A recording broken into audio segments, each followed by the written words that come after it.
Ну что ж, дорогие друзья, я нахожусь у Новчелуевского водопада, одного из самых высоких на территории Чеченской Республики. Их несколько, и вот Новчелуевский один из них.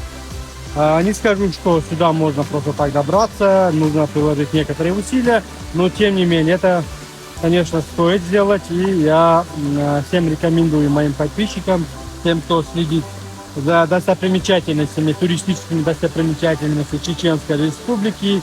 Вот это прекрасное место. Отсюда открывается очень живописный вид на скалистый хребет Большого Кавказского хребта. Вот, пожалуйста, полюбуйтесь.